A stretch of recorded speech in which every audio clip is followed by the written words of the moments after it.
The Heaven Sword and the Dragon Saber, Chapter 1. Thinking of the unforgettable man far away. She heard that the music was mixed by the singing of birds, and it seemed that the birds were singing along. Guo Xiong thought. According to Mother, there is a song called Empty Mountain and Songs of Birds. But this song was lost for many ages. Is it possible this is that song? The vast and mighty tour through spring. Is every year's winter yearning? The season of the pear blossom is nearing. The white jade brocade is without wrinkles and smells fragrantly and is mesmerizing.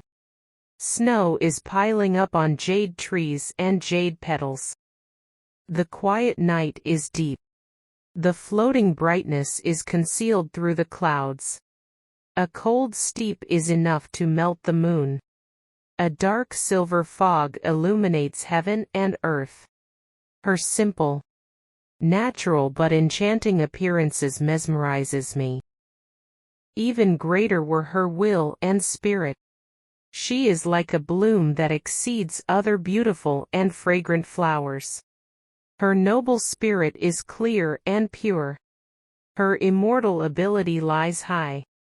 She returns to the Jade Palace, and I can only see her from afar.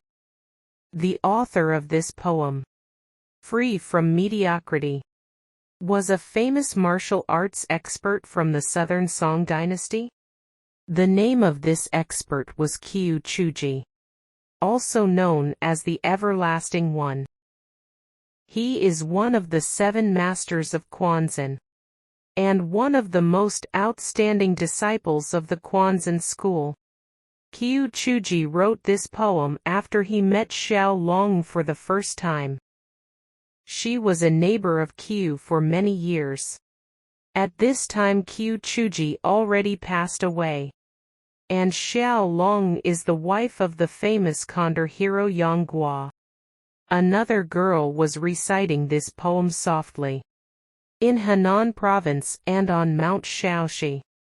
This young girl was about 19 years old and was wearing a cream yellow robe. She was riding on a mule and was proceeding up the mountain pass. She was thinking, only someone like Sister Long is fit for him. Him, of course, refers to Yang Guo. After some time she softly recited, union is bliss. Parting is woe. Agony is boundless for a lovelorn. Sweetheart, give me word. Trails of clouds drifting forward, amid mountains cupped with snow. Whither shall my lonesome shadow go? This girl carried a short sword and looked travel-stained. She was a beautiful young girl, who was supposed to be happy and untroubled, but somehow she looked unhappy, melancholic. Her name was Guo Xiong, the second daughter of the great hero Guo Jing and the famous Huang Rong. Her nickname was Little Eastern Heretic. With her mule and sword, she has traveled a lot. Her purpose was to forget her worries, but her traveling only increased her sorrow. Mount Shaoxi of Henan province were a set of large stone steps. These steps were constructed under the order of Emperor Gaozong of the Tang dynasty. It looked very impressive as Guo Xiong proceeded up the mountain. Before long she could see the monastery. She stared at the roof for a moment and thought. The Shaolin Monastery is said to be the origin of martial arts. But why aren't there any Shaolin experts among the 5 greats? Is it because the Shaolin experts knew there weren't a match for the other experts, and were afraid to disgrace Shaolin, and refused to go? Or was it because the monks had evolved beyond earthly matters, and didn't want to scramble for power and fame? After a while she saw a large stone tablet. Half of it was gone and the characters were unclear. Guo Xiang was thinking. How come characters carved into stone can fade away through time? But my feelings carved in my heart become more and more stronger as time goes by. This tablet was bestowed by Emperor Taizong of the Tang dynasty. He praised the Shaolin monks for helping him suppress the rebellions. The tablet states the military credits of the Shaolin monks for helping Emperor Taizong defeat the rebel general Wang Shikong, of which 13 monks were most famous. Only one monk became a general and the other 12 didn't want to become officials, and Emperor Taizong bestowed 12 purple kasayas. Guo Xiang was thinking. During the Sui and Tang dynasty, the Shaolin monastery was already very famous for its martial arts. And now after a few hundred years, they must be even more formidable. When Guo Xiang parted with Yang Guo and Xiao Long at Mount Hua 3 years ago, she lost all contact with them and missed them a lot. So she told her parents that she wanted to roam a bit, but in fact, she wanted to hear some news about Yang Guo. She doesn't want to actually meet them. She is very content if she can hear something about them. However, they seem to have disappeared entirely. Guo Xiang has traveled from north to south and from west to east. She practically traveled through China, but still there was no news on Yang Guo. She remembered that Yang Guo asked Reverend Wu's to bring her a present on her 16th birthday. Wu's was a friend of Yang Guo and instructed someone to deliver Guo Xiang a present. Although she has never met him, she wants to know if he has any news about Yang Guo. She was pensive for some time till she heard some metallic noise and a voice chanting Buddhist scriptures. Through love worry will arise. Through love fear will arise. If you can free yourself from love, all worries and fear will be gone. When Guo Xiang heard this, she was completely dazzled, and softly repeated those words. The metallic noise and the chanting were becoming distant. Guo Xiang said, I must ask him how I can free myself from love and how my worries and fear will disappear. She tied her mule to a tree and chased after the sound. Guo Xiang caught with the monk and was shocked to see the monk carrying 2 large iron buckets, and he was chained on his hands, feet, and neck, causing him to produce a metallic sound as he walked. The buckets were filled with water and it showed that the monk must possess extraordinary strength. Guo Xiang spoke to the monk. I have a few questions. Please stop for a while. The monk turned around and both Guo Xiang and the monk were surprised to see each other. The monk was Juan. 3 years ago Guo Xiang met him on Mount Hua. Guo Xiang also knew that this monk was really pedantic, but had extremely powerful internal energy not inferior to any top martial arts expert of this time. She spoke to him. Oh, it is you, Reverend Juan. What happened to you? Juan smiled and nodded but didn't speak. He turned around and walked away again. Guo Xiang said, It's me, Guo Xiang. Don't you recognize me anymore? Zhu Yuan turned his head and smiled, and nodded but didn't stop. Guo Xiang asked, Who chained you? Why do they torture you? Zhu Yuan raised his left hand, and shook his hand in admonition, meaning do not ask.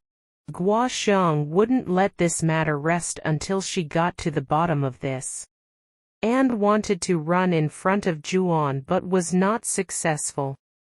Although Juan was carrying 2 large buckets of water, he was still very quick.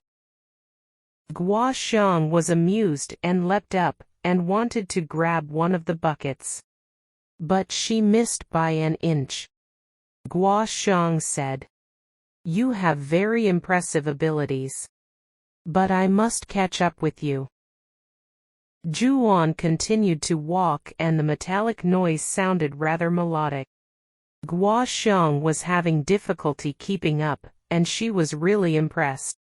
Both my father and mother praised this monk for his superior martial arts. At that time I wasn't totally convinced. But now I know they were right. After a while, Juan walked to the back of a small house, and emptied the buckets of water in an old well. Guo Xiang asked, "What are you doing? Why are you emptying the water in this well?" Juan remained calm and shook his head. Guo Xiang thought she understood now and smiled. "You're learning some sort of powerful martial arts, aren't you?" Juan shook his head again. Guo Xiang was feeling a bit angry now and said, "I just heard you chanting. You're not dumb. Why won't you answer me?" Juan put his palms together and looked apologetic, and carried the buckets and walked away again. Guo Xiang looked into the well and couldn't find anything strange about it, and stared at Juan's back and felt puzzled. She gave chase for a while, but soon she felt tired and rested on a rock. She was admiring the scenery and felt very fresh afterwards. Guo Xiang was thinking, "I wonder where the pupil of this monk is. The pupil will probably tell me what is going here." She started going down again, and wanted to find Zhang Junbao, the pupil of Juan. She walked for a while, and soon she heard that metallic sound again. Zhu Yuan came up again, and Guo Xiang quickly hid, and thought, "I'll spy on him, and see what he is up to." The metallic sound was becoming clearer, and she saw Juan reading a book. She silently approached him and called out, "What are you reading?" Juan was startled and cried out, "You gave me a scare. It's only you." Guo Xiang smiled. "You're not pretending to be a dumb anymore." Juan looked slightly afraid and looked to the left and right and shook his hand. Guo Xiang asked, "What is wrong?" Before Juan could answer, two monks in gray robes appeared out of the woods. One was very tall. The other one short. The tall monk sternly said to Juan, "Juan, you broke the rules by talking to an outsider, and furthermore to a young girl. Come with us to see the elder of the disciplinary hall." Juan looked crestfallen and nodded and started walking behind those two monks. Guo Xiang was angry and annoyed and sternly reproached, "What kind of rule forbids people from talking? I know this reverend, and if I want to talk to him, it's no concern to you." The tall monk gave her an arrogant look and said, "For more than 1,000 years, the Shaolin monastery doesn't allow women to enter. I suggest that Miss would leave before you get yourself in trouble." Guo Xiang became even more angry and said, "So what about women? Aren't women humans? And why do you pester Reverend Juan? How come he is chained, and you forbid him to talk to anyone?" The monk coldly replied, "These are the rules of our monastery. No one has the right to question. Not even the emperor. Miss, needn't bother." Guo Xiang angrily said, "Reverend Juan is an honest good person. You're bullying him because he's a nice man. Where are Reverend Tianming, the monks Wu's and Wuxiang?" The two monks were shocked. Reverend Tianming is the abbot of Shaolin. Wu's is the elder of the Luowan Hall, and Wuxiang is the elder of the Damo Hall. The three of them are very respected. All the monks address them as Old Abbot, Elder of the Luowan Hall or Elder of the Damo Hall. No one has dared to call out their names.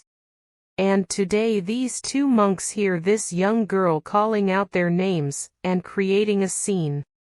These two monks are the pupils of the elder of the disciplinary hall, and received orders to keep an eye on Juan. But now they see Guo Xiang interfering. The tall monk yelled, "If you don't leave now, we will not be friendly." Guo Xiang said, "Should I be afraid of you? Hurry up and free Juan of his chains, or else I will go to old monk Tianming." The short monk became angry now and saw Guo Xiang's sword. He said, "Leave your weapon behind and we will not take actions against you. Leave now." Guo Xiang removed her sword and held them in her hands and scoffed. "All right then. I will comply." The short monk grew up in the Shaolin monastery, and heard his seniors say that Shaolin was the origin of all martial arts, and no matter how respected or how skilled, martial arts experts never carried weapons to the Shaolin monastery. Although this young girl didn't actually reach the monastery, but she was already on Shaolin premises. He thought this young girl was afraid, and presented her sword, so he reached out to grab the sword. However, when his fingers touched the scabbard, he felt a painful tingling, like being struck by lightning. He felt a strong force coming from the sword and pushing him backward. He couldn't maintain his stand and fell down. As he was standing on a slope, he soon rolled down a few meters.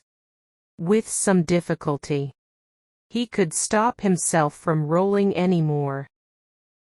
The tall monk was shocked and angry and yelled out, "Of all the nerves, how dare you come to Shaolin to wreak havoc?" He turned his body and advanced one step in front, and his right fist aimed at Guo Xiang. His left hand was put on the back of the fist, causing two palms striking down. This was the 28th technique of dashing Shaolin, namely, turning over split. Guo Xiang held onto her sword, and pressed down her sword with scabbard and all to the monk's shoulder. The monk held on to the sword. Juan was very frantic and called out, "Stop, don't fight." The monk tried to pull the sword over. Suddenly he felt a shock through his palm, and both arms felt numb. He cried, "No!" Guo Xiang swept her left leg, and kicked him down the slope. He was somewhat more injured than the other monk. His face was bleeding. Guo Xiang was thinking, "I came to Shaolin to find some information on Brother Yang. But now I'm engaged in a fight for no apparent reason." She saw Juan looking sad. She pulled out her sword and cut the chains. Juan was screaming, "No, you mustn't," for a few times. Guo Xiang cut 3 chains and said, "Those 2 wicked monks will go back for reinforcements. We must go now. Where is your little disciple?" Juan kept shaking his hands. Suddenly a voice came from behind saying, "Thank you for caring, Miss Guo, I'm right here." Guo Xiang turned around and saw a 17-year-old man standing there. He had thick eyebrows and big eyes and was very tall, but still looked very young. She met him 3 years ago at Mount Hua. He was Zhang Junbao. He was taller this time compared to 3 years ago, but he very much looked the same. Guo Xiong was very pleased, and said, "Those nasty monks were bullying your teacher. We must go now." Juan laughed wryly and shook his head, and suggested that Guo Xiong should quickly leave now before trouble comes. Guo Xiong knows that there were an uncountable amount of Shaolin experts that were superior to her. But seeing this situation, she couldn't leave this matter alone, and she was worried that Shaolin experts would stop them. So she pulled Juan in one hand and the other Zhang Junbao and told them, "Hurry up, we'll discuss everything when we leave this place." But the two of them just stood still. At this time 8 monks with wooden rods came up the slope and yelled, "Who is that audacious girl? How dare she come to Shaolin and behave atrociously?" Zhang Junbao called out, "Please don't be rude, this is..." Guo Xiong hurriedly said, "Don't say my name." She knew that she created a big scene today, and perhaps this might even escalate, so she didn't want to drag her parents into this. She added, "Let's go the other way. Don't mention my parents' name." But another 8 monks came towards them. Guo Xiong saw that they were surrounded and raised her elegant eyebrows, and said to Juan and Zhang, "The both of you are so fussy. You lack a hero spirit. Do you want to leave now?" Zhang Junbao said, "Master, Miss Guo has only good intentions." At this point 4 monks came up the slope. Although they didn't carry weapons, but judging their body posture they were experts. Guo Xiong knew that using force would be futile, so she just stood still and waited to see what would happen. The first monk walked up and spoke to Guo Xiong. The elder of the Luolan Hall ordered that the intruder was to lay down her weapon, and was to be taken to the Yuwai Pavilion for questioning. Guo Xiong scoffed. "The monks of Shaolin have mastered the air of government officials. All of you speak a bureaucratic tone. I'm wondering whether you're officials to the Song Emperor, or officials to the Mongolian Emperor." At this time, the entire northern territories of China were in hands of the Mongolians. The Shaolin monastery fell under Mongolian jurisdiction. However, the Mongolians were busy deploying their troops, so they had no time to control any temples, monasteries. Everything in Shaolin remained the same. The monk felt embarrassed by Guo Xiang's remarks and his face turned red, and he felt that giving orders to outsiders was not very appropriate. He put his palms together and said, "May I inquire what business you have here? Benefactress, would you please lay down your weapon and go to the Yuwai Pavilion, where tea will be served and we have some questions we would like to ask?"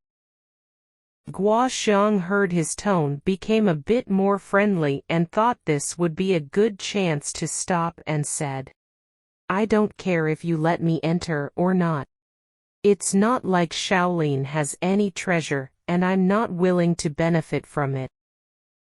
She turns to Zhang Junbao and quietly asks, "Are coming or not?" Zhang Junbao shook his head, and looked at his teacher saying his place is here. Guo Xiong loudly said, "All right then. I will not interfere, I'm off," and started walking down the slope. The first monk moved away, but 2 other monks blocked her. And said, "Lay down your sword." Guo Xiong raised her eyebrows, and put her hand on the hilt. The first monk explained, "We don't want to keep your weapon. We will return it when you leave Mount Shaoxi. This is our rule, please forgive us." Guo Xiang heard his tone was polite and thought, "If I don't leave my sword, there is bound to be a fight, and alone I'm no match for these monks. But if I leave my sword, I will disgrace my parents, brother Yang, sister Long and my grandfather." She was still thinking, and suddenly a figure appeared in front of her and shouted, "You come here with a weapon. Injured 2 of our disciples. What's the meaning of this?" And he formed a claw and grabbed Guo Xiang's sword. If this monk didn't use force, Guo Xiang would surely hand over her sword after some consideration. She isn't like her elder sister Guo Fu. Although she is straightforward, she is not rash. Seeing this disadvantage, she would have complied and discussed this matter with her parents and Huang Yaoshi and come back for an explanation. But now this monk used force. How can she watch her sword being grabbed away? The monk's grip was firm, and he held on to the scabbard. He wanted to quickly disarm her, because it would not be proper for a monk to be pulling and pushing with a pretty young girl. Guo Xiang couldn't hold on to the scabbard and pulled out her sword. The monk used his right hand to seize the scabbard, but his 2 fingers on his left hand were cut off. The other monks were angry when they saw their martial arts brother wounded and picked up their wooden rods, cudgels and attacked. Guo Xiang knew that she had no choice but to fight now and used descending flower swordsmanship to defend herself. The descending flower swordsmanship was derived from Huang Yaoshi's divine descending flower sword palms. Although this swordsmanship is not as refined and excellent as the jade flute swordsmanship, it was still a special technique from the Peach Blossom Island. The monks saw green flashes surging, the sword dancing, making it seem like flowers descending. In a few moments, 2 monks were injured. But other monks took their places, and soon Guo Xiang was completely surrounded. She would have been overwhelmed if not for the fact that the monks were benevolent and not willing to harm her life. All their stances were to immobilize her and not to kill her. So they would lecture her and escort her away from here. Also, all the monks saw that this young girl had learnt superior martial arts, and they thought that she must be either the daughter of famous martial arts experts, or at least the disciple of a skilled martial arts expert. So they didn't want to make any enemies. So every stance was rather limited. Some monks went to notify the elder of the Luoyuan Hall.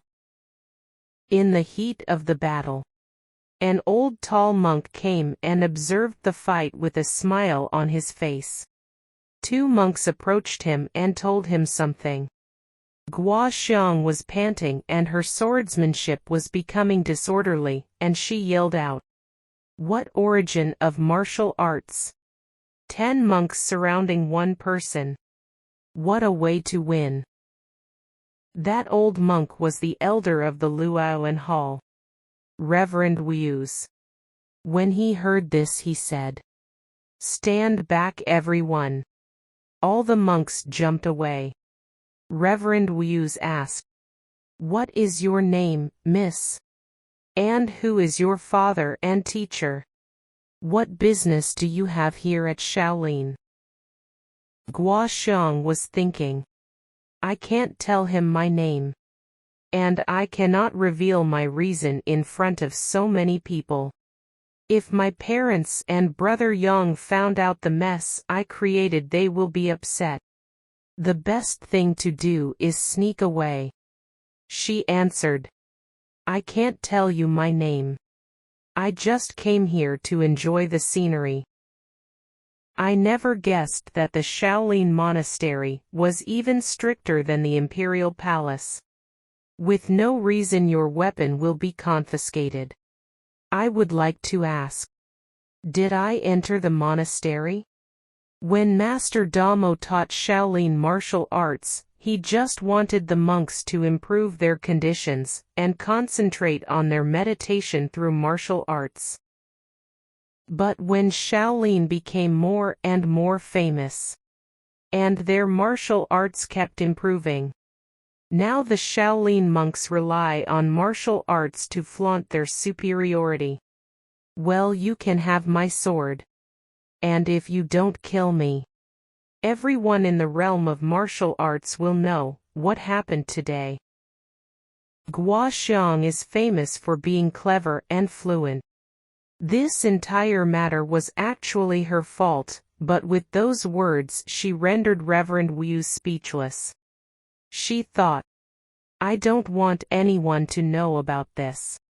And it seems that Shaolin doesn't want the outside world to know about this incident either. A group of 10 monks attacking a young girl will not do their reputation any good. She threw her sword on the ground and started walking away. Reverend Wu walked up and used his sleeve to pick the sword and said, Miss, I will return your sword and see you off respectfully. Guo Xiang smiled sweetly and said, It seems that you're very reasonable. That's more like it. That's the style a martial arts expert should have. Seeming that she won. Guo Xiang just praised this old monk, and reached out to get her sword back. When she wanted to pull back, she noticed it didn't move an inch. She used strength 3 times but in vain. And she said, You're deliberately displaying your martial arts. Suddenly her left hand curled up, and softly wanted to brush against Wu's 2 left cheek coup points. Namely, Tianding and Jugu. Wu moved away and released his grip. Guo Xiang quickly seized her sword. Wu said, Very impressive. Whisking a coup point orchid hand. May I ask how you address the Lord of the Peach Blossom Island?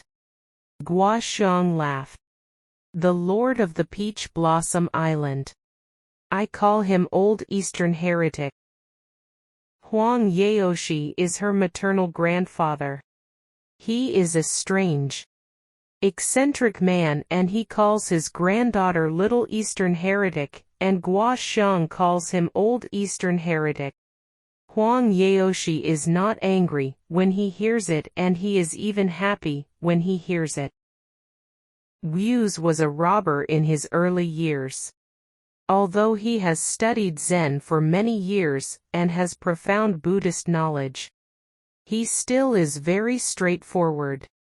Otherwise, he couldn't be friends with Yang Guo. Seeing that this little girl is not willing to tell him, he wants to test her and find out. He smiled and said, Young miss, if you can withstand 10 of my stances, I can guess your school. Guo Xiang asked, What if you cannot?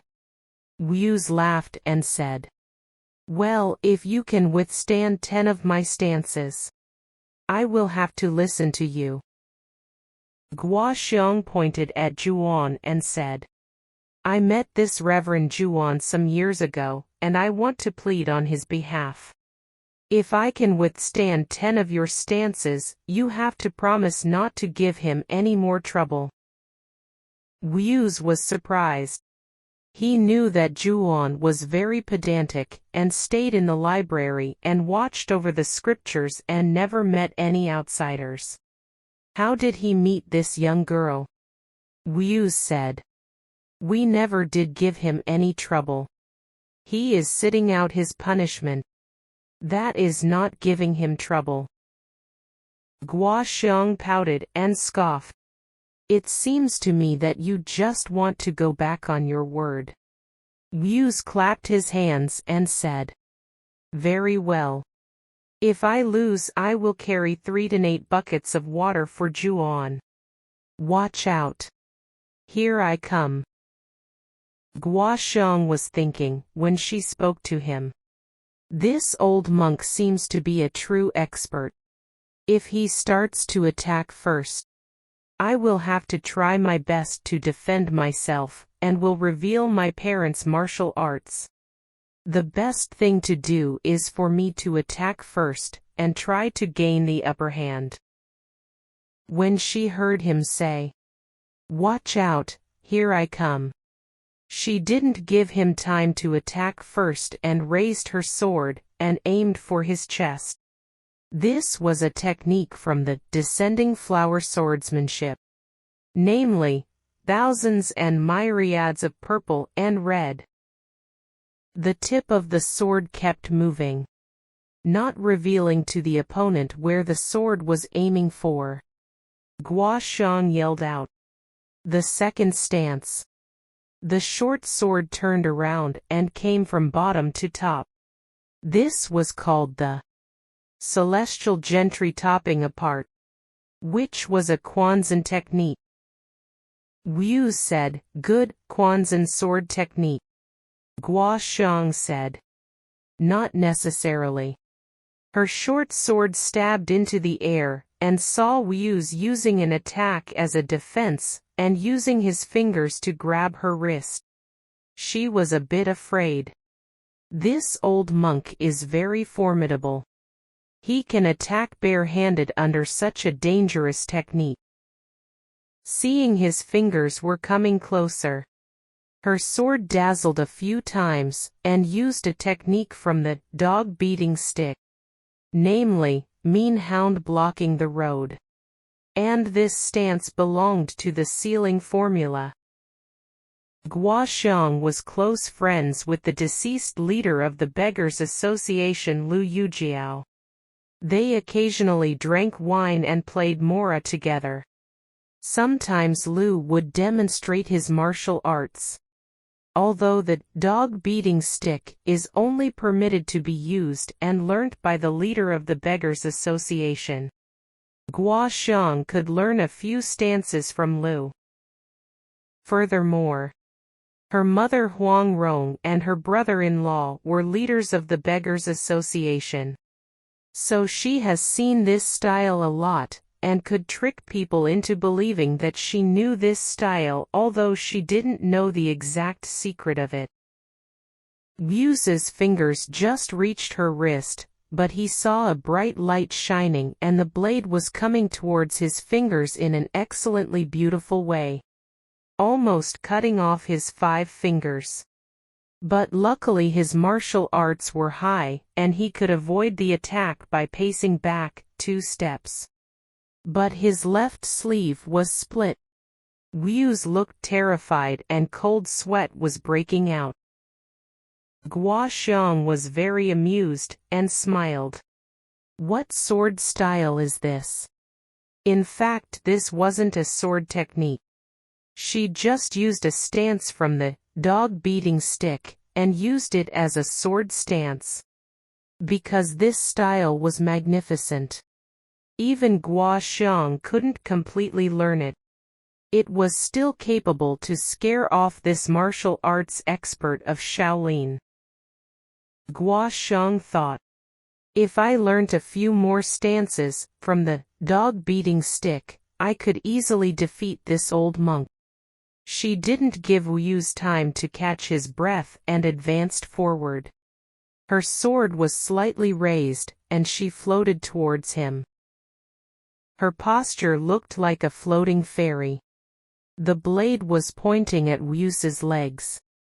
This was called a small orchard for chrysanthemum, which belonged to the Jade Maiden swordsmanship.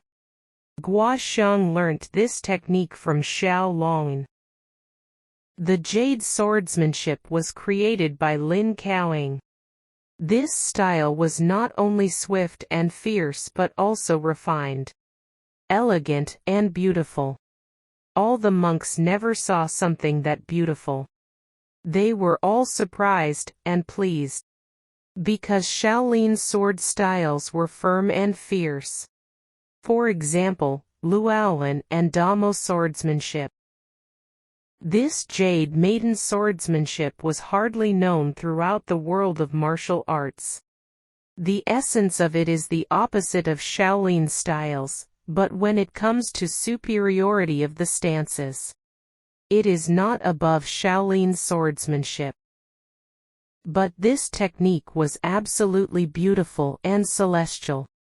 Even in Buddhist scriptures it is mentioned. When the appearances are gracious and charming. When the manner is solemn, gentle and elegant, and behavior proper and gratifying, the watcher will not be bored. Reverend Wu's was impressed by such a magnificent stance, and hoped to see it more clearly, so he moved away, and waited till Guo Xiang attacked again. Guo Xiang's technique now was changing directions a few times, from east to west and from west to east. Zhang Junbao was mesmerized by it, and was surprised to recognize this stance as extend in all directions.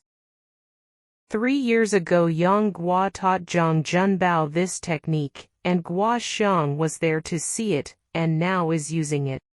This was originally a palm technique. Now she used it as a sword stance.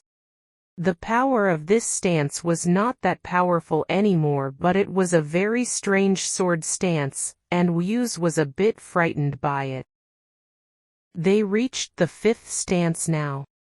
And Wu's didn't have any idea who she was.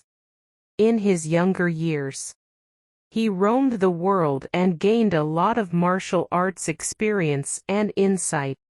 And now he is the elder of the Luolan Hall for more than 10 years and has examined all styles of different schools, and compared to Shaolin martial arts. So he was always very confident to recognize the martial arts of any expert within a few stances. His limit with Guo Xiang of 10 stances was already a very big margin. He never guessed that the parents, relatives, friends of Guo Xiang were all top martial arts experts, and she learnt a few stances of each and every one of them, causing Wu's to be confused. Wu's now thought, the only way for me now is to attack with strength, forcing to use her own martial arts to defend herself. If not, I cannot even guess her school after 100 stances. He turned around and used double piercing hands and 2 fists aimed for Guo Xiang. She saw that his attack was fierce and didn't dare to block it, and twisted her body and glided away from that attack. She remembered when Ying Gu fought against Yang Guo. Ying Gu used this style. Wu's praised, good movement. Try another stance. His left hand curled up like a flower, bending his left elbow in front of his chest, and this was another Shaolin fist stance. This stance completely sealed Guo Xiang. She turned around her sword, and used the sword as her finger, and displayed the Yi Yang finger. She learnt this technique from her martial arts brother, Wu Ziwen. And she aimed for 3 of Wu's acupoint of his wrist. Although she only learned the mere basics of Yi Yang finger, this technique of sealing 3 acupoints in one go was one of the key points of Yi Yang finger. Reverend Yiding's Yi Yang finger was renowned through the world. Wu's recognized it and quickly changed stance.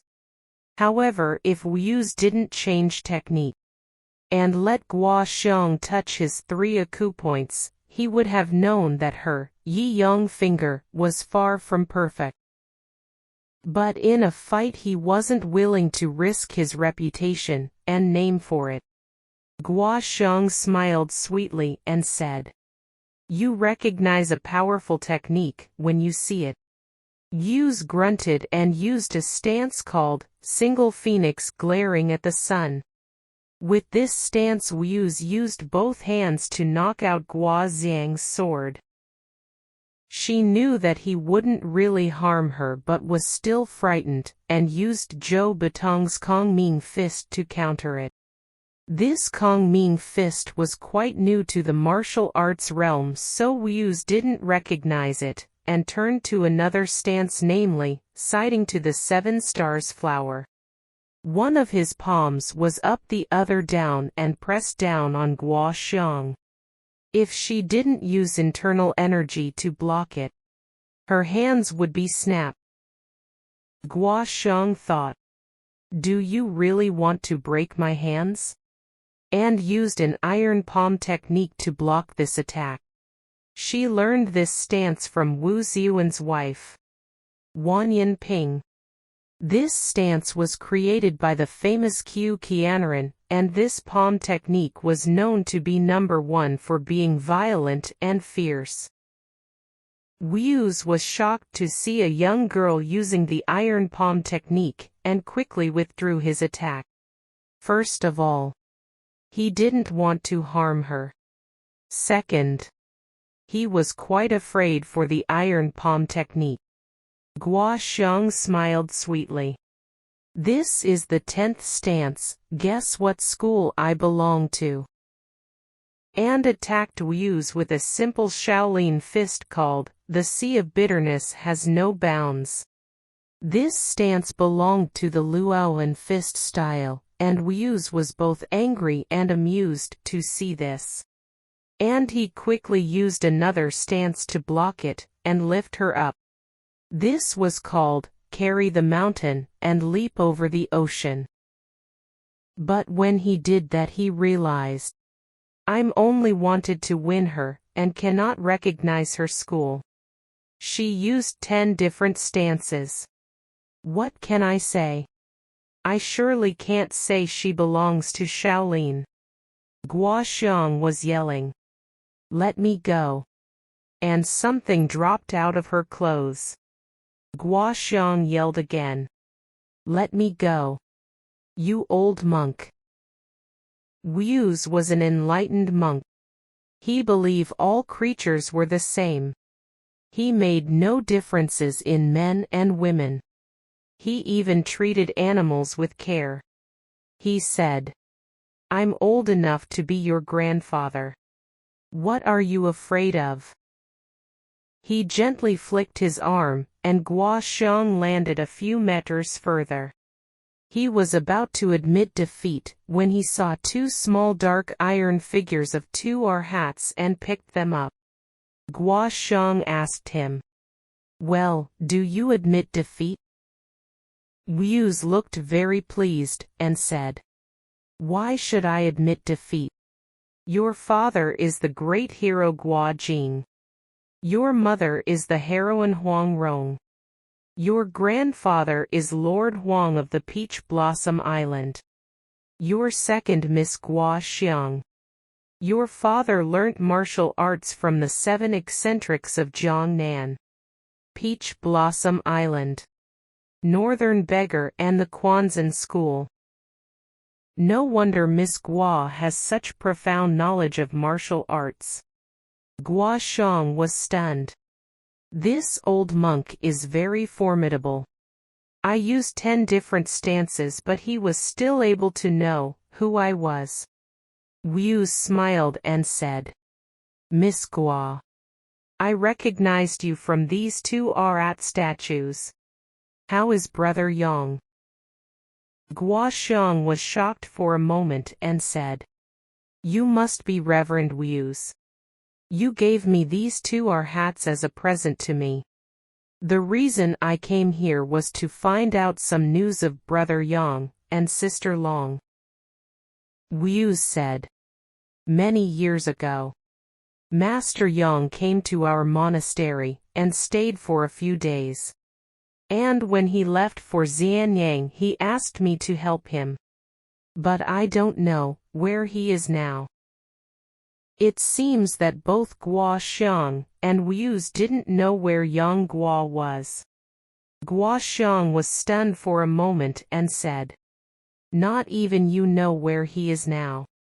I wonder who does know." Guo thanked him for his present. These two hats were made by a carpenter monk of Shaolin.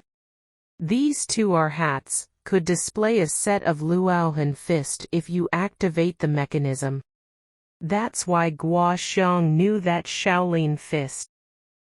Wu laughed and said, "Because of the rules of our monastery I cannot invite you stay. However, I will walk you down. Please forgive us." Guo was pensive and said, "It doesn't matter. I asked what I came for anyway." Wu said, "As for my Buddhist brother Juan, I will explain later. You know what? We will find a good inn, and talk these things over by a good meal and some wine." Reverend Wu was highly respected by the Shaolin monks, and they were all puzzled to see him being so respectful towards a young girl. Guo said, "No need for that. I'm sorry that injured a few reverends. Please forgive me for being rash. I will leave now and I hope to see you again." Wu laughed and said, "I'm adamant. I will see you off. I'm sorry I couldn't attend your 16th birthday that year." After burning down the supplies and the gunpowder of the Mongolian army, I left without going to Xianyang. Guo knew he had good intentions, and liked his straightforward manner, and was very eager to make friends with him, and said, "Good." After the two of them walked for a while, and passed the Yiwei pavilion. They heard footsteps behind them. When they turned around to look, they saw Zhang Junbao. Guo smiled and said, "Brother Zhang, did you come to see me off too?" Zhang Junbao blushed and said, "Yes." Suddenly another monk ran towards Wu looking rather hectic. Wu frowned his eyebrows and said, "Why are you so frantic?" That monk went to Wu and said something very quietly. Wu's face changed and said, "Really?" The monk said, "The abbot asked Master Wu to return now, and to discuss matter." Guo saw that Wu looked worried and told him, "If you have something to do now, feel free to go back. Real friends don't need all those formalities. We can always eat and drink another time." Wu looked pleased and said, "No wonder Master Yang speaks highly of you. You're a true heroine. Today you've made a friend." Guo smiled and said, "You're already friends with Brother Yang. That makes you my friend too." The two parted, and Wu went back. Guo continued to walk down. Zhang Junbao didn't dare to walk next to her, and kept 5 steps in between them. Guo asked, "Why do they punish your teacher?" Zhang Junbao said, "The rules of the monastery are very strict. If the monks break them, they have to be punished." Guo asked, "What did your teacher do wrong? He's a very nice man." Zhang sighed. "It is all because of the Nijia scripture that was lost." Guo said, "You mean the scripture that was stolen by Xiao Xiangzi and Yin Kexing?" Zhang said, "Yes, that day at Mount Hua. I searched them and found nothing, even with the help of Master Yang. After we left the mountain, we couldn't find them anymore. We returned to the monastery and reported it to the abbot. Because that scripture was written by Master Damo.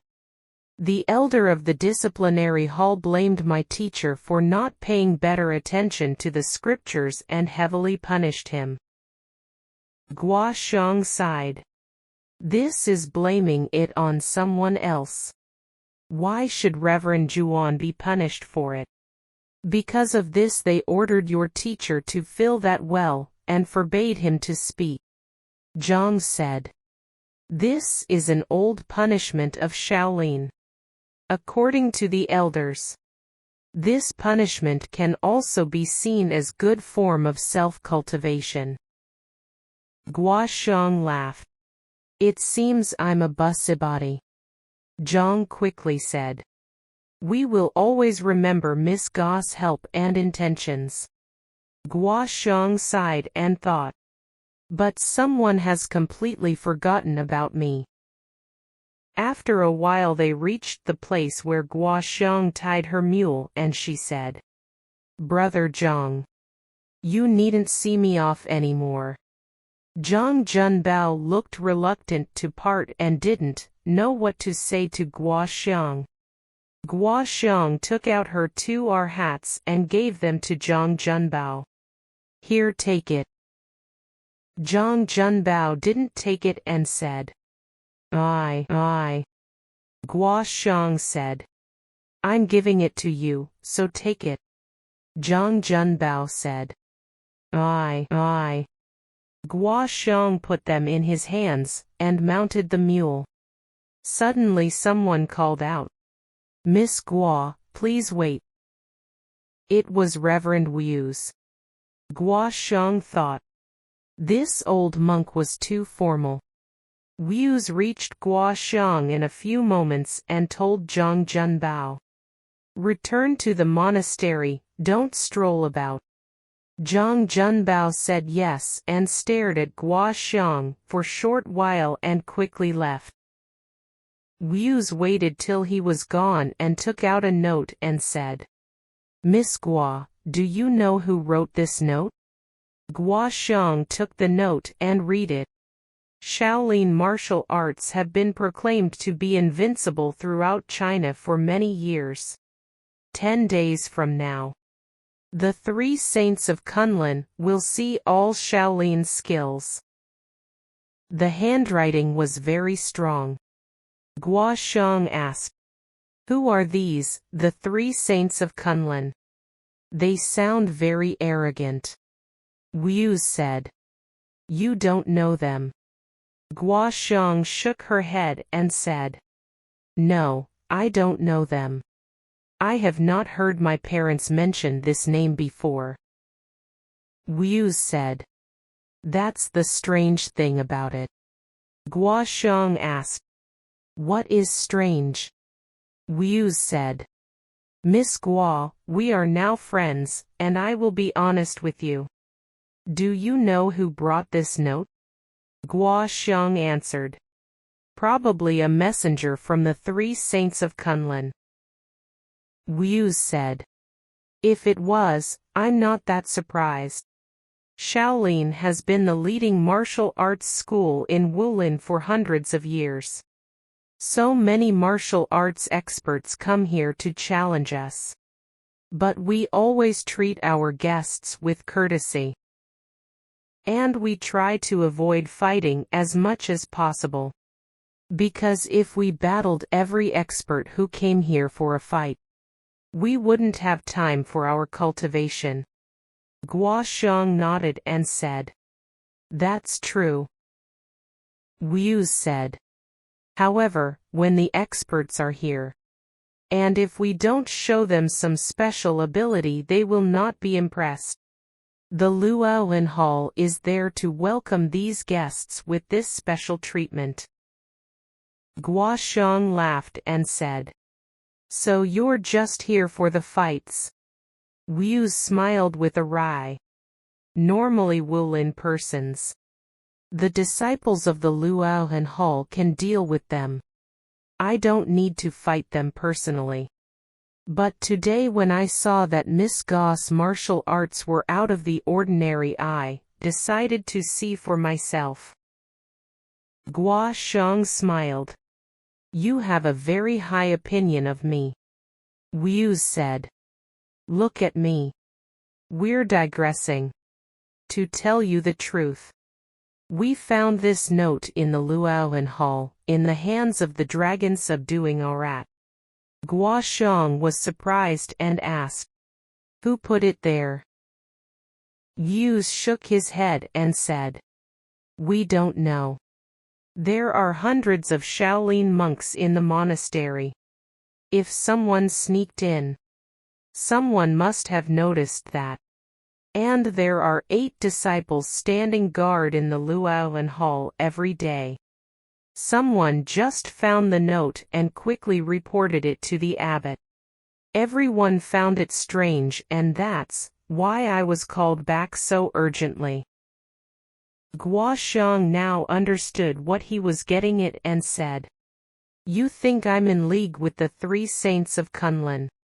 I'm creating a diversion here while those 3 fellows enter the Luolan Hall and leave the note." Wu said, "After meeting you I found it impossible you would do something like that. But it was very coincidental that with your appearance a note is left behind in the Luolan Hall. That's why the abbot and my martial arts brother Wuxiang wrongly suspected you were involved in this." Guo Xiong said, "I don't know them. What are you afraid of? 10 days later if they dare to come. Just accept the challenge." Wu said, "Afraid? Of course we're not afraid. I'm reassured now that they are not your friends." Guo Xiong knew Wu's intentions were good. He was afraid that the 3 saints were friends of hers and was afraid that in a fight they might damage their friendship. She said, "If they come here and courteously want to examine martial arts with you, that's not a problem. Otherwise, just teach them a lesson." Also, the tone of the note was very arrogant. "See all Shaolin skills. Do they really want to see the 7 toe skills of Shaolin?" Suddenly she thought of something and said, "Couldn't it be that there is a traitor amongst you, and secretly put the note there?" Wu said, "We thought of this too. But that was impossible. Because the Arat statue's hand was almost 10 meters tall. If someone was to jump up there, his art of levitation should be superb. If there was a traitor he wouldn't have such good martial arts." Guo Xiong was very puzzled by this entire incident, and was very interested to know the outcome of this duel. But she knew she would miss out on this fight because Shaolin didn't allow women to enter.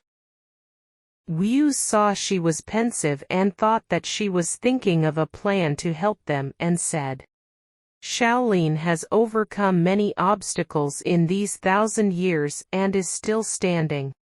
If the 3 saints of Kunlun really want to pick a fight, we will try our best to battle them. Miss Guo, in less than a month, you'll hear whether these 3 saints of Kunlun have defeated Shaolin or not." At this point, he looked very energetic and brave. Guo Xiong smiled and said, "Don't forget about your cultivation. In less than a month I will await your good news." She mounted her mule again and smiled to Wu's. And then she rode off thinking of a plan not to miss out on this battle. After thinking for a while, perhaps these 3 saints of Kunlun are just some ordinary Wulin people, and will be easily defeated by the Shaolin monks. If they only had half the skills of my mother, father, grandfather or brother Yang, this fight will be very interesting." When she thought of Yang Guo she became melancholic again. These 3 years of searching were in vain. The tomb on Mount Zongnan was empty. No news in the Loveless Valley. The Fingling Ferry was deserted too. She thought, "What do I do when I find him? It will only increase my feelings for him, and bring extra frustration. He left for a faraway place. That was also good for me. Although I know everything I do is in vain. It can't stop me from thinking about him, and trying to find him. She rode her mule and wandered a bit on Mount Shaoxi, and was feeling melancholic. She heard music sounds. She was surprised to hear someone playing the zither. She learnt the arts of zither, chess, literature and painting from her mother. Although she learnt only the basics, she is intelligent enough to give her own unique perspective on matters. Frequently, she discussed these arts with her mother. She tied her mule to a tree and walked towards the music. She heard the music was mixed by the singing of birds, and it seemed that the birds were singing along. Guo Xiong thought. According to mother, there is a song called Empty Mountain and Songs of Birds. But this song was lost for many ages. Is it possible this is that song? The music became more and more interesting. Guo Xiong was surprised and thought, this man can lure birds with his music. This song must be 100 birds admiring the phoenix. And thought if her grandfather was here, both of them could play this song together. Because Huang Yaoshi's flute was unequaled at this time.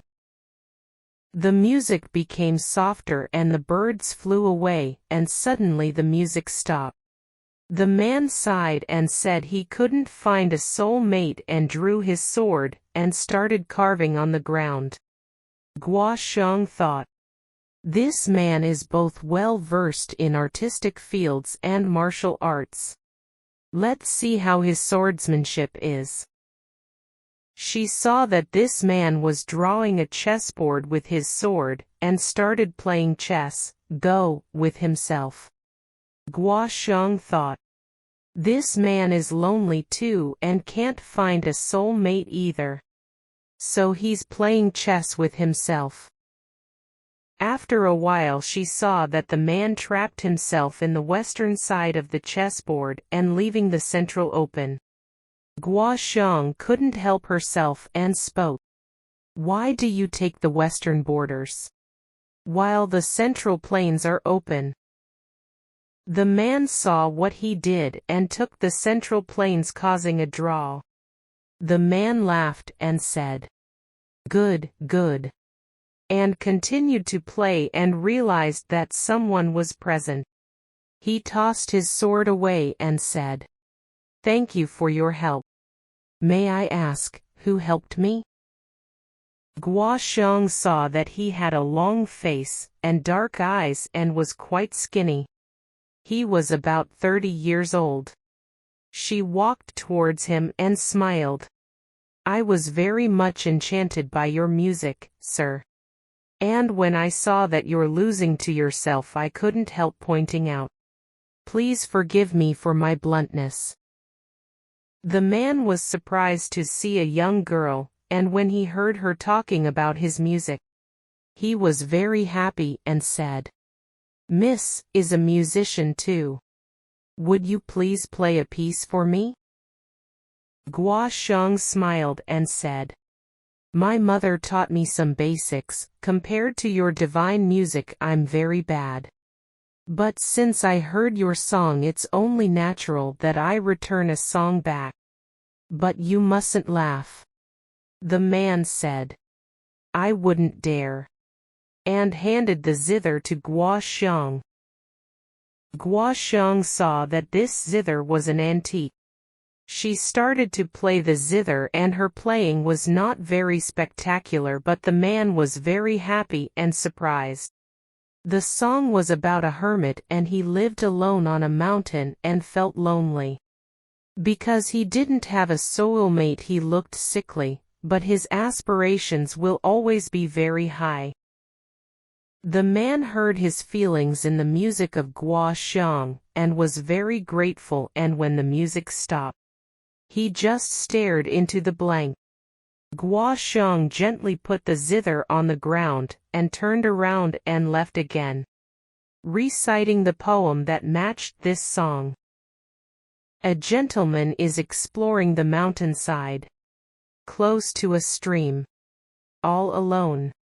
Although he is forlorn, although he is unaware, but he is wise, and will never change. And this piece is the gentleman's song. The day is so short, 100 years is so long. The earth is so wide, 100 incarnations approaches the Tao. An angel releases the reins, one half is as white as snow. The Creator meets the Jade Lady laughing, I wish for the dragon's embrace. Turning towards Futang, to buy good wine at Back Bow. Inviting the dragon to riches which I scorn. That throughout the year beautify only the being. Guo Xiang roamed the realm for 3 years now, and encountered many strange incidents. So she forgot all about the man who played the zither and chess. Another 2 days. The 3 saints of Kunlun will challenge Shaolin. She was thinking of a way to sneak in and watch, but couldn't think of anything. She thought, my mother can think of 18 plans in a blink of an eye. I'm just too stupid and I can't even think of one plan. Never mind. I'll just go to Shaolin, and perhaps they are too busy fighting of the intruders that they forget to stop me from entering. She ate some rations for the journey and proceeded to Shaolin. After riding for some time, she saw 3 horses riding towards her. And in short while they passed her, and were headed towards Shaolin.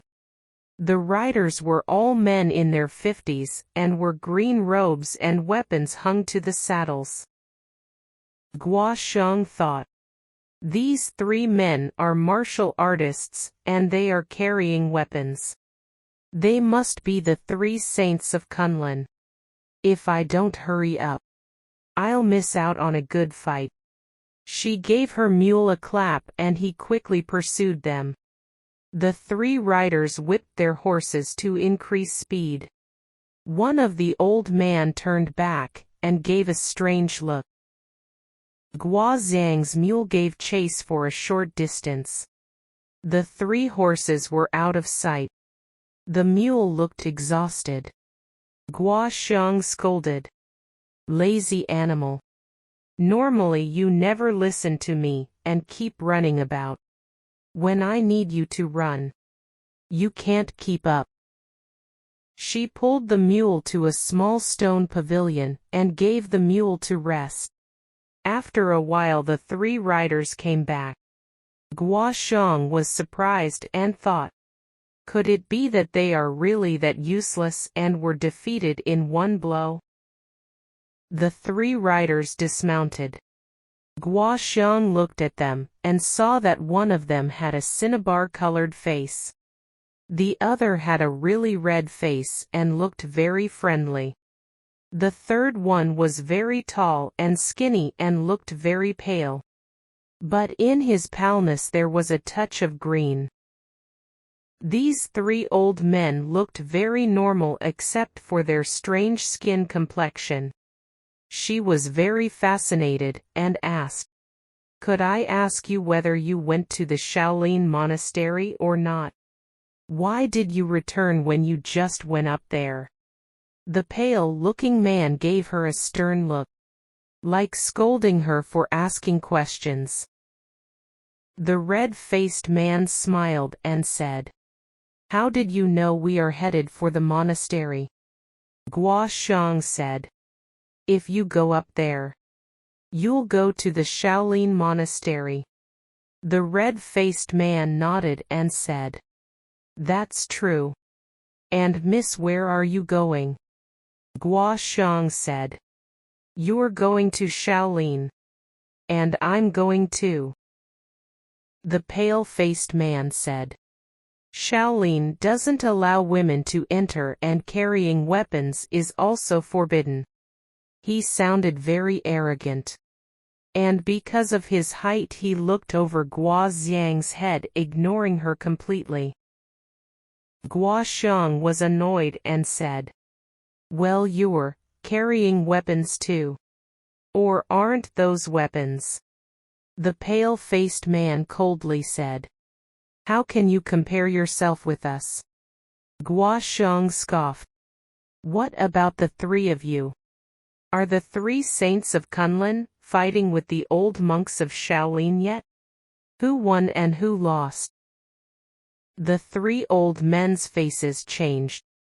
The red-faced man asked, "Little miss, how do you know about this incident with the three saints of Kunlun?" Guo Xiang said, "Of course I know." The pale-faced man walked up and sternly said, "What's your name? Whose disciple are you? And what is your business here at Shaolin?" Guo Xiang raised her pretty face and said, "Never you mind." The pale-faced man was hot-tempered and raised his hand to slap her. But he realized that if he did that, he will be bullying a young girl. He swiftly advanced towards Guo Xiang and seized her sword. Guo Xiang was taken off guard. This never happened before in her life.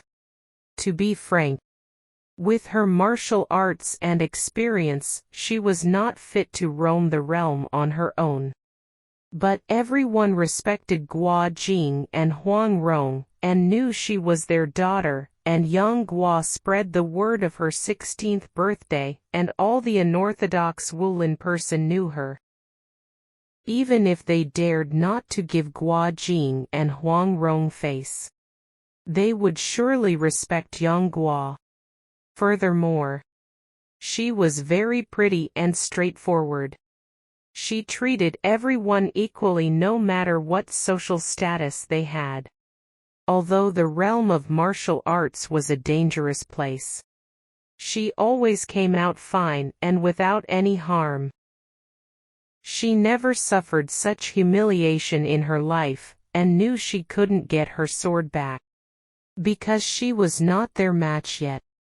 But to give up like this was very difficult to accept. The pale-faced man held the sword between his index finger and middle finger and coldly said, "I'll keep this sword for a while. Seeing you have the audacity to be disrespectful towards me, it's clearly that your parents and teachers didn't teach you any manners. If you want them to come and reclaim the sword, and I will tell them what happened and advise to pay more attention to you." Guo Xiang was furious when she heard this. According to this man, she was a wild girl with no manners. And thought, "Fine, not only did you scold me, you also scolded my parents, grandfather. Do you really think you have invincible abilities, and you can be that arrogant?" She held her temper and said, "What's your name?" The pale-faced man grunted and said, "Let me teach you. You should say, sirs. May I be so bold to ask you what your names are?" Guo Xiang angrily said, "No, I will say it however I want. If you don't want to tell me, fine. It's not that I'm desperate to know. This sword isn't worth much. And you are bullying a young girl by stealing their possessions. I don't want it anymore." She turned around and walked out the pavilion. Suddenly the red-faced man blocked Guo Xiang and smiled. "Young girls shouldn't be that hot-tempered. When you get married you can't throw tantrums like that anymore. Let me tell you. We are three martial arts brothers. And we just arrived in China a few days. We're from the western borders of China. Guo Xiong pouted. I know that too. In China we don't recognize the three of you. The three men looked at each other and the red-faced man asked, May I ask, miss? Who your teacher is? Guo Xiong didn't want to reveal the names of her parents at Shaolin originally. But now she was angry and told them. My father's name is Guo Jing. And my mother is called Huang Rong. I don't have a teacher. I learnt a bit of martial arts from my parents. The three old men looked at each other and the pale-faced man softly said, Guo Jing. Huang Rong. Of which school do they belong?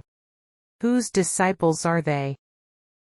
Guo Xiong was infuriated. Because her parents were respected throughout the realm. Even ordinary people know them. Let alone Wulin persons. The famous great hero Guo Jing was respected for guarding the city of Xianyang for many years. But judging from their expressions, they are not pretending to be ignorant. She realized. These three saints of Kunlun live on the western borders and rarely come to China. Otherwise, with their martial arts father and mother were bound to mention them to me.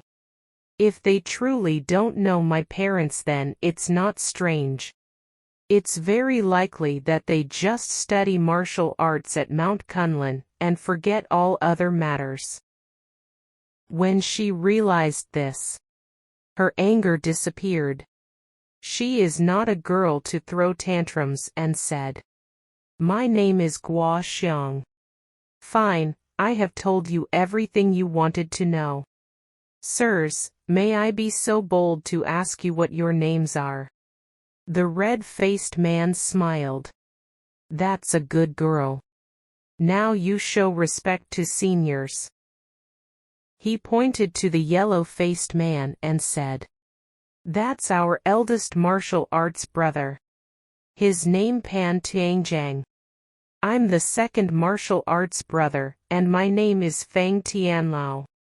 This is my third martial arts brother, and his name is Wei Tianwang. The three of us all belong to the Tian character generation.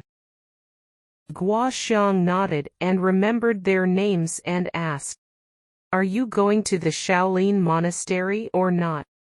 Have you battled the monks there? And who is better? Wei Tianwang sternly asked her. How did you know we're going to compete with the Shaolin monks? Hardly anyone knows this, and when did you know this? Tell us now. He walked towards Guo Xiong, made a fist and stared at Guo Xiong very viciously. Guo Xiong thought, Do you really think you can intimidate me? Originally I wanted to tell you. But now I won't talk. She gave him an indifferent eye and said coldly, Your name is good. Why don't you change it into Tian, born viciously? Wei Tianwang angrily shouted. What? Guo Xiong said. I never met a more vicious man like you. You grabbed my weapon and you're still this fierce. Are you the deity of ferociousness in reincarnation?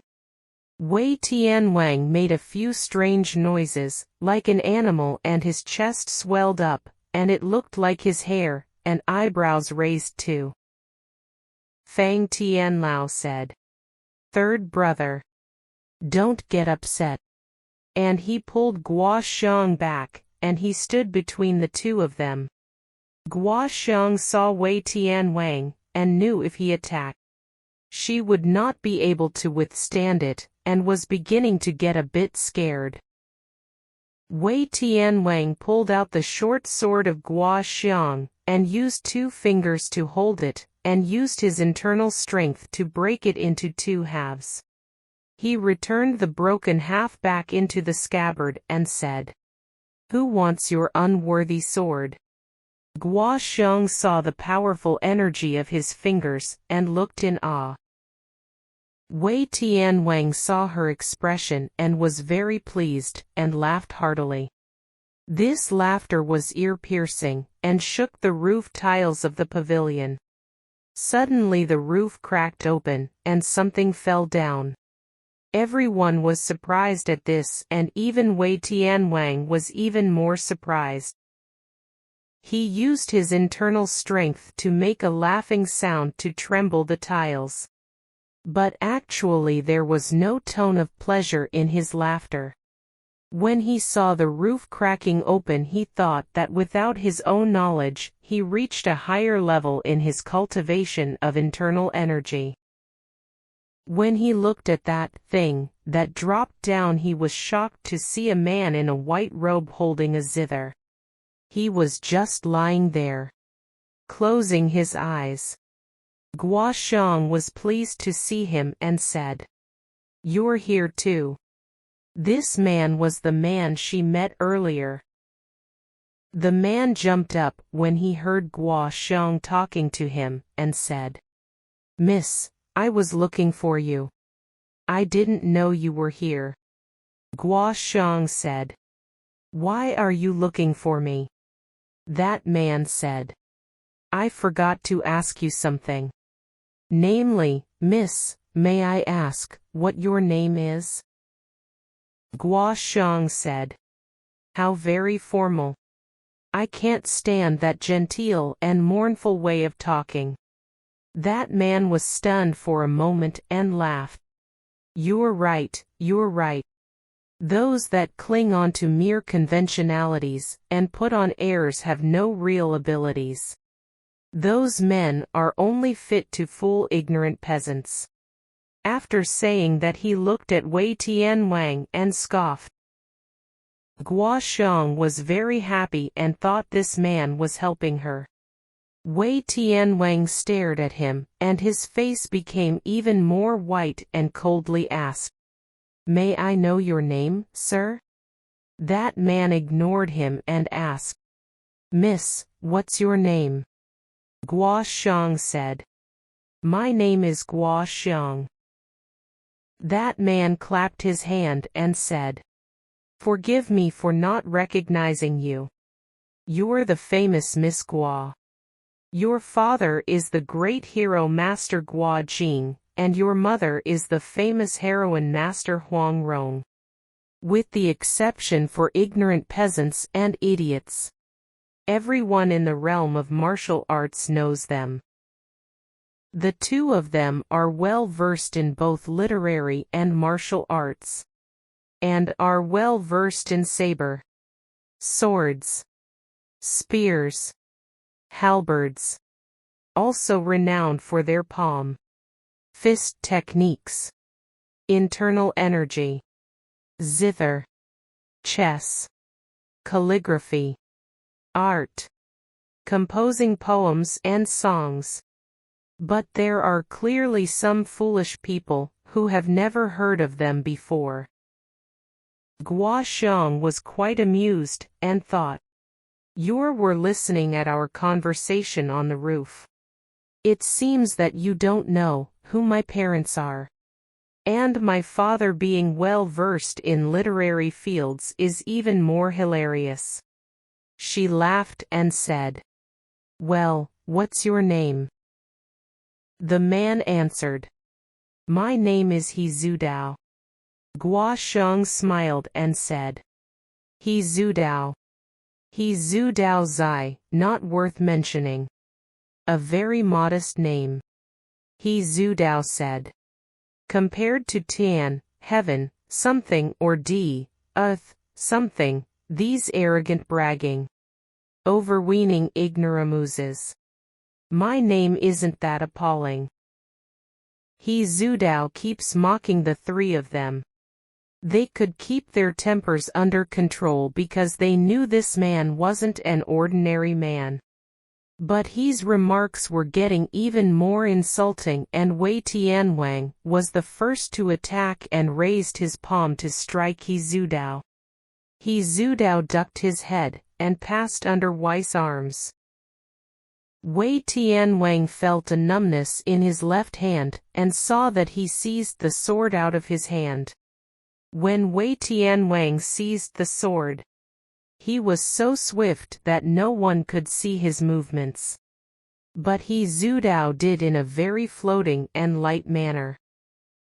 Wei Tianwang was shocked, and he used his hands as claws to try to get the sword back.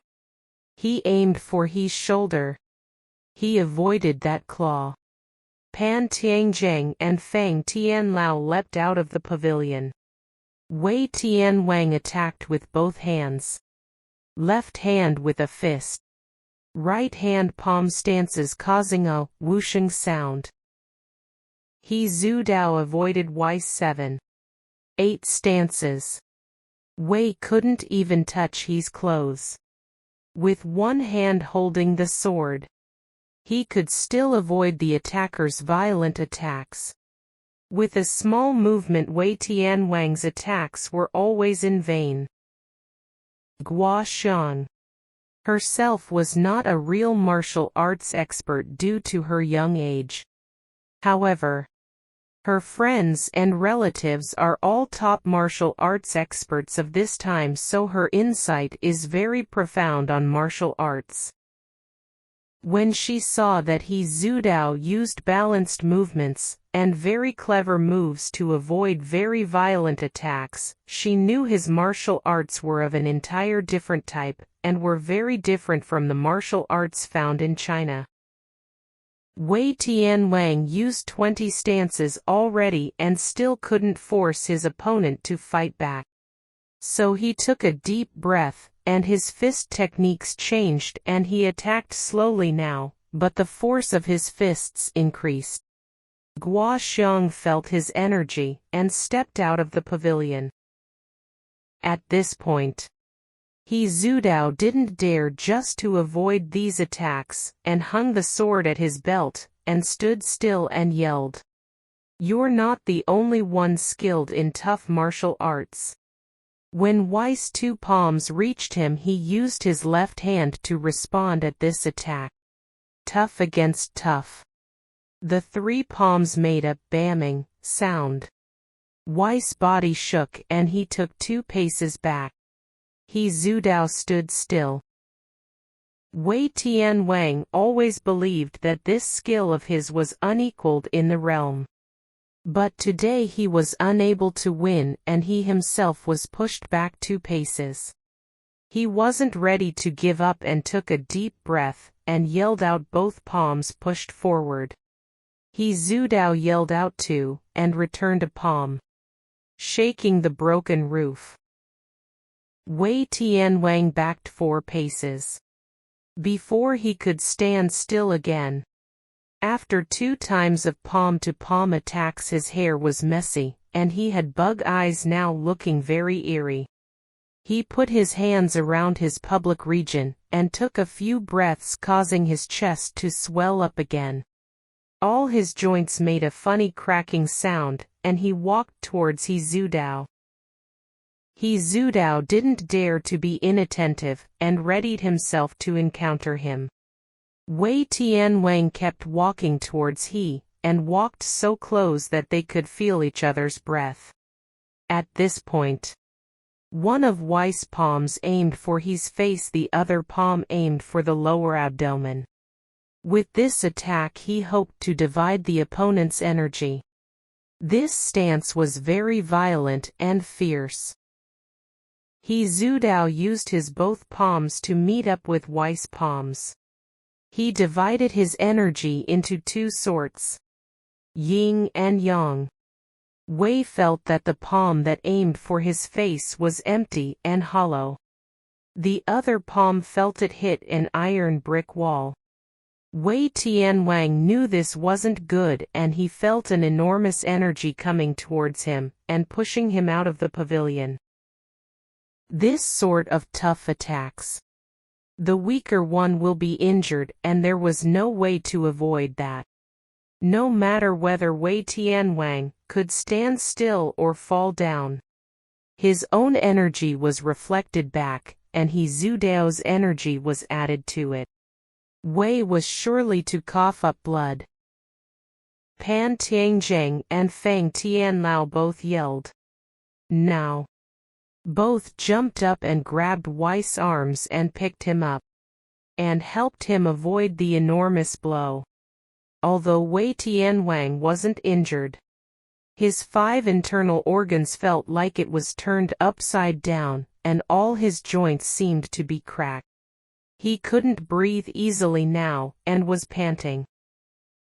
Fang Tianlao was angry and surprised to see his third martial arts brother wounded, but remained smiling and said, "Your palm techniques are indeed very powerful, and are hardly equaled in the realm.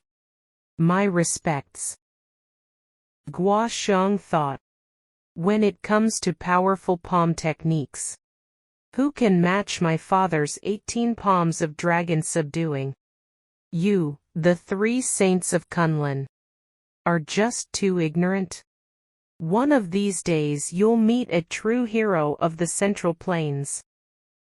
When she thought of this, she felt grieved again, because she wished that the hero they would meet was Yang Guo, and not her father Guo Jing. Fang Tianlao said, "This unworthy old man wants to try your swordsmanship." He Zudao said. Brother Fang was very friendly towards Miss Guo. "I don't blame you for anything, and we needn't battle." Guo Sheng was surprised and thought, "The reason why you taught Wei Tianwang a lesson was that he was very rude to me." Fang Tianlao drew his sword, and used a finger to tick the tip of his sword. The sword made a humming sound. When Fang drew his sword, his smile disappeared. The sword pointed into the sky, and this stance was called an immortal giving directions. He Zudao said, "If Brother Fang really wants to battle, I'll use the short sword of Miss Guo." He drew the broken sword. The sword originally was very short, and after Wei Tianwang broke it was even shorter. Furthermore, the tip was gone now, and it didn't even resemble a dagger. He Zudao held the scabbard in his left hand, and thrust the sword forward. This was a very fast maneuver. Fang Tianlao saw a white flash, and already he Zudao attacked with 3 stances. Because the sword he used was too short, he couldn't wound Fang Tianlao. But Fang was still frightened, and thought, very fast 3 stances. Most difficult to block. What kind of swordsmanship does he use? If he used an ordinary long sword, I would be dead by now. After he Zudao attacked with 3 stances, he backed away and stood still. Fang Tianlao displayed his sword techniques in half defending and half attacking. He Zudao avoided the attacks and didn't counterattack. Suddenly he attacked with incredible speed again, forcing Fang Tianlao to be in a frantic rush. And he Zudao jumped back again. Fang Tianlao displayed his sword into a white light, and his movements were very swift. Guo Sheng thought, this old man's techniques are violent, fierce, ruthless, and viscous, similar to the palm techniques of Wei Tianwang. But he's swifter and makes him more lethal. When she thought of here, she heard he Zudao yell out, "Be careful." After saying, "careful," his scabbard in his left hand was quick as lightning and encased Fang's sword, and his right-hand sword pointed at the throat of Fang Tianlao. Fang Tianlao's sword was stuck in the scabbard, and couldn't be used to block that stance. Seeing that sword was about to thrust through his throat, he let go of his sword, and rolled away on the ground and avoided that lethal blow. Before Fang got up, Pan Tianjing seized the hilt of the sword, and pulled it out of the scabbard. Both Guo Xiong and He Zudao exclaimed, "Excellent movement." This sickly-looking old man didn't say a word. But it was evident his martial arts were above his two younger martial arts brothers. He Zudao said, "Sir, you have very good martial arts. My respects." He Zudao turned his head to Guo Xiong and said, "Miss Guo, after hearing your enchanting performance earlier, I've composed another song. And I would like you to give me your opinion."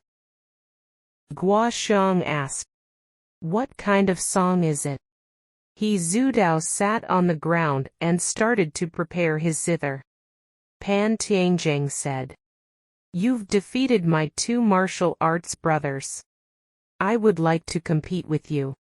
He Zudao shook his hands and said, "I have already competed, and had no pleasure in it. I want to play a song for Miss Guo now. It's a new song. If you're interested you can stay, and listen. If you don't understand you're welcome to leave." Anne started playing the zither. Guo Xiong was amazed and pleased.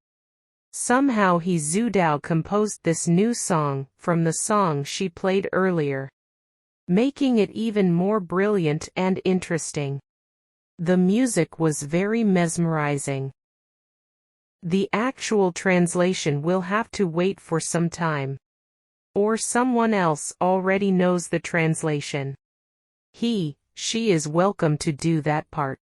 At one point of this song, He Zudao mentioned a she in his lyrics. Guo Xiong thought, the she in his song, could it be me? The music was very touching, moving, and was filled with admiration and love. Realizing that, Guo Xiong blushed. Never in her life did she even hear such beautiful music. Pan Tianjing and others didn't understand any of this. They don't know that He Zudao was a rather arrogant man, with a flair of a silly bookworm behavior. After composing a new song, he rushed over to play it for Guo Xiong. Furthermore, he composed it for her and he forgot everything else. But seeing him like this, Pan and the others thought he was looking down upon them, and couldn't restrain their anger anymore. Pan pointed the sword at He Zudao's shoulder and yelled, "Stand up, I want to battle you." He Zudao was entirely into the music, and thought himself to be a proud scholar, who was roaming about to enjoy the scenery. He vaguely saw a very gentle young girl standing on a small island. No matter what stood in his way, he had to reach her. Suddenly he felt a pain in his shoulder, and raised his head to see Pan Tianjing pointing a sword against his shoulder, and penetrating a bit of skin. He knew that if he didn't fight, Pan would surely wound him. However, he didn't finish his song yet, and felt that these Philistines were preventing him from finishing his song to Guo Xiong. He Zudao drew the broken sword of Guo Xiong in his left hand and blocked Pan Tianjing's attacks, and used his right hand to play the zither. He Zudao displayed his special ability. One hand playing the zither and the other hand using a sword. He managed perfectly well with one hand playing the zither. He also used a puff of air to play another chord of the zither. Pan Tianjing attacked rapidly with a few violent techniques. He Zudao easily blocked them, and his eyes were concentrated on the zither, and was afraid his puff of air will disperse. Pan Tianjing became angrier and angrier. His sword techniques were becoming fiercer and fiercer. But still He Zudao easily warded them off. Guo Xiong was listening to the music, and didn't pay any attention to the attacks of Pan Tianzhang. However, the sounds of the swords intersecting was disturbing the music. She softly clapped her hands and raised her eyebrows, and said to Pan Tianzhang, "Your techniques are not in unison. Are you not familiar with music? If you listen carefully, the sounds of the swords won't disrupt the music." Pan Tianzhang didn't pay any attention to her, and saw that the enemy was sitting on the ground, and was concentrated on the zither. And still he wasn't able to overcome He Zudao. Pan became very anxious, and his stances changed to rapid attacks, and the clatter of the sounds were becoming very dense. This sound was the total opposite of the gentle soft music. He Zudao raised his eyebrows, and passed strength to his sword, and the sword of Pan Tianzhang made clank sound and broke into two halves. However, one of the cords of the zither broke as well. Pan Tianzhang looked very pale and didn't say a word and left the pavilion. The three martial arts brothers mounted their horses, and quickly rode up the mountain. Guo Xiong was a bit surprised to see that and said, "These three men were defeated. How come they're still headed towards the Shaolin Monastery? Do they really want to fight to the end?" She turned to He Zudao and saw him looking sad, and was touching that broken cord and looked very unhappy.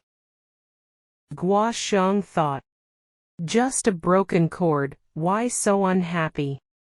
She picked up the zither and removed the broken cord, and was tuning the zither again. He Zudao sighed. "After all these years of training, I still cannot focus properly. I used force in my left hand breaking his sword, but also breaking that cord." Now Guo Xiong understood and knew he was unhappy that his martial arts was still not perfect, and smiled. "You want to fight with your left hand, and play the zither with your right hand.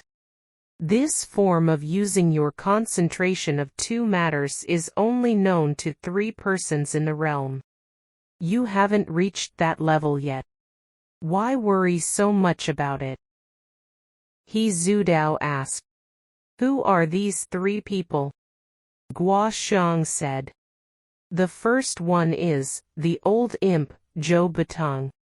The second one is my father, and the third one is Madame Yang Xiao Long. Apart from these 3 people, even people with great martial arts like my grandfather, the Lord of the Peach Blossom Island, my mother, and the Condor hero, young Guo, are unable to that." He Zudao said, "It's hard to believe that there are so many astonishing people in the realm. You must introduce me to them." Guo Xiong faintly said, "If you want to meet my father, that is not difficult. As for the other 2, I don't even know where to look." She saw He Zudao looking disappointed. She said, "You've defeated the 3 saints of Kunlun, which is an amazing thing. Why fret over such a small incident like a broken cord?" He Zudao was shocked and asked, "The 3 saints of Kunlun? What are you talking about? And how did you know?" Guo Xiong smiled. "Those 3 old men came from the western borders. They must be the 3 saints of Kunlun. They do have their unique abilities. But challenging Shaolin is a bit too arrogant." She saw that He Zudao was looking very strangely, and asked, "What's so strange?" He Zudao softly said, "The 3 saints of Kunlun. The 3 saints of Kunlun." He Zudao. "That's me." Guo Xiong was surprised and asked, "You're the 3 saints of Kunlun?" Where are the other two? He Zudao said. The 3 saints of Kunlun is one person. There were never 3. I have established a small reputation in the western borders. And the local friends say that my chess, sword and zither skills are superb. Also they say I'm fit to be a saint in the zither, a saint of chess and a saint in swordsmanship. But I knew that the saint was not something that could easily be assumed. So I changed my name to He Zudao, not worth mentioning. So when other people hear my name they won't think I'm an arrogant, overbearing man. Gua Xiong smiled and clapped her hands. Now I get it. I thought that the 3 saints of Kunlun were 3 persons. But who were those 3 old men? He Zudao answered. Those were Shaolin disciples. Gua Xiong was even more confused and said. So they belong to Shaolin. Right, their martial arts were firm and strong. Indeed that red-faced man used damo, swordsmanship, and the sickly-looking man used Waituo, demon-subduing sword techniques. But there were a lot of changes and alterations to them. I couldn't recognize them. Why did they come here? He Zudao said. This is not without reason. Last year spring, I was at Mount Kunlun, Peak Jingshan, playing the zither. Suddenly I heard fighting noises, and took a look and saw 2 men were struggling on the ground. Both were heavily injured, but both were still wrestling with each other. I yelled at them to stop, but they still continued, and walked over to push them aside. When I did so, one of them fell down and died, the other was still breathing. I took him to my home, and gave him some medicines. After half a day he was revived. But he was mortally wounded, and no medicine could prolong his life anymore.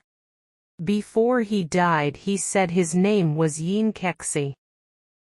Gua Xiong called out in surprise and asked, was the other man called Xiao Xiangzi?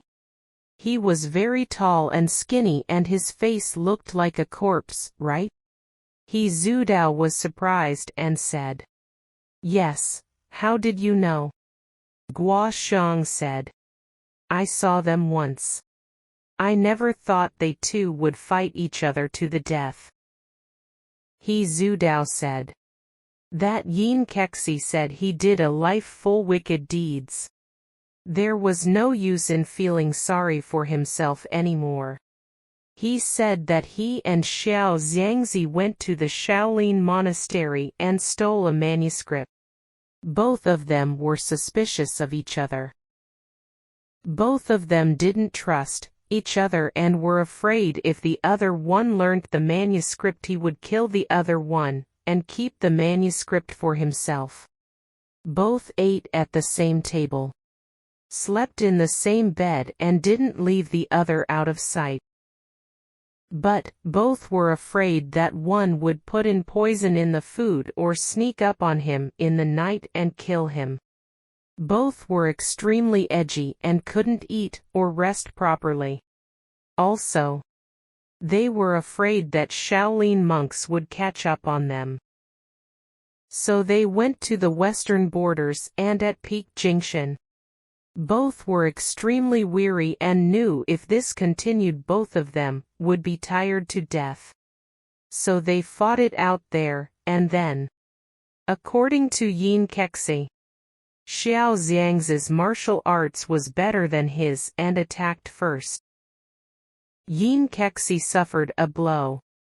But in the end, Yin Kexi gained the advantage. Then Yin realized that Xiao Xiangzi was heavily injured at Mount Hua and hadn't recovered yet. If otherwise, they wouldn't have made it to Mount Kunlun. After Guo Xiong heard this story, she thought of the situation Yin Kexi and Xiao Xiangzi were in and became gloomy and sighed. Just because of a manuscript. This isn't worth it. He Zudao said. After telling this, Yin Kexi was having difficulty breathing, and begged me to go to the Shaolin monastery, and tell a monk called Juan something about, the manuscript is in the oil, Jing Ziyu Zhong. I found this sentence very strange and didn't understand what he meant with the manuscript in the oil. Just when I wanted to ask him what he meant, he fainted. I thought after he rested for a while I will ask him again. But he never woke up again.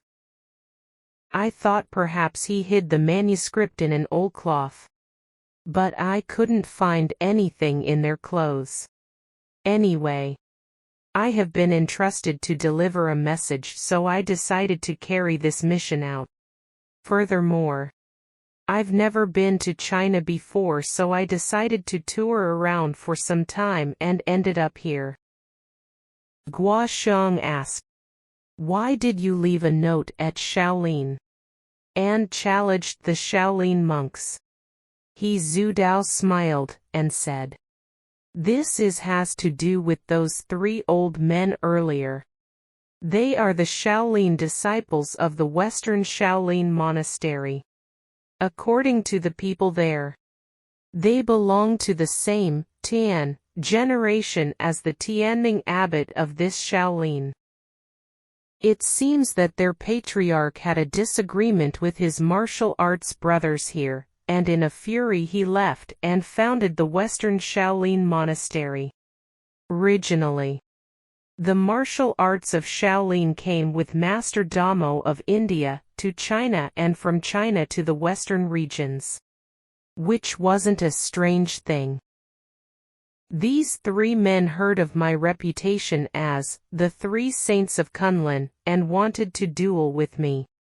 On their way here, they kept boasting that Shaolin martial arts were unequaled in the realm. I was permitted to be a saint in chess and the zither but not in swordsmanship. So I had to be the 2 saints instead of 3. And this happened before I met Yin Kexi, so I thought I could finish 2 tasks in one go. I sent someone to notify those 3 old men to meet me at the Shaolin Monastery. Anyway, the 3 of them were traveling very fast and could catch up with me." Guo Xiong laughed. "I guessed entirely wrong. I wonder what those 3 old men will say when they reach the Shaolin Monastery." He Zudao said, "I don't have any grudges against Shaolin, so I left a note that I will come 10 days later. I did this because I wanted those 3 old men to arrive at Shaolin and battle them. But now the duel is over. Let us go to Shaolin together, and after I delivered the message we will leave again." Guo Xiong frowned her eyebrows and said, "The rules of these monks are very strict. Women may not enter." He Zudao said, "Po. What damn rules? We're just going to enter, and what are they going to do about it? Kill us." Guo Xiong is a rather meddlesome girl. But after meeting Reverend Wu's, she has no bad feelings towards Shaolin and shook her head and smiled. "I'll wait for you outside. You just enter and deliver the message. There's no need to create unnecessary trouble." He Zudao nodded and said, "All right. I haven't finished playing my song for you. After delivering the message I'll play it once again for you."